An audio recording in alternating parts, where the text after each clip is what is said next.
राष्ट्रवादी काँग्रेसमध्ये उभी फूट पडल्याचं पाहायला मिळतंय। 22 आमदारांसह पटेल, तटकरे हे भाजपमध्ये जाण्याची शक्यता व्यक्त होतीये। राष्ट्रवादी काँग्रेस पक्षाचे प्रफुल्ल पटेल यांना पदच्युत केल्याचं उघड झाल्यानं एकच खळबळ उडाली होती।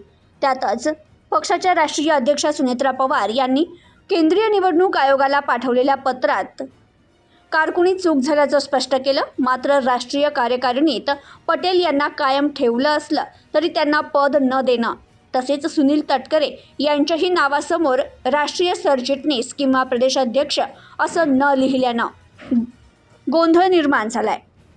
तर 22 आमदार घेऊन राष्ट्रवादी काँग्रेस पक्षाचे दिग्गज नेते सुनील तटकरे आणि प्रफुल्ल पटेल हे भारतीय जनता पक्षातून लढणार असा सनसनाटी दावा राष्ट्रवादी काँग्रेस शरद पवार गटाचे नेते रोहित पवार यांनी केलाय। तसेच त्यांचा भाजप प्रवेश कधी करायचा हे ठरणं बाकी असल्याचंही रोहित पवार यांनी म्हटलंय। त्यांचं ठरलेलं आहे ऑलरेडी। 22 आमदारांचं ठरलंय। एकनाथ शिंदे यांच्याही काही आमदारांचं ठरलंय। ज्या गोष्टी ठरल्या त्याबद्दल मोघम बोलून चालत नाही। जे आहे ते आहे। भाजपमधून ते लढणार आहे। फक्त प्रक्रिया फास्ट झाली।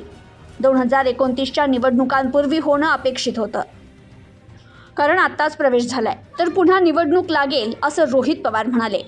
भाजपसोबत जे आहे त्यांच्याबरोबर आम्ही जाणार नाही, पण भाजपची साथ सोडून कोणी आमच्याकडे आलं तर त्यांना स्वीकारू असंही रोहित पवार म्हणालेत। Bureau report, news today 24।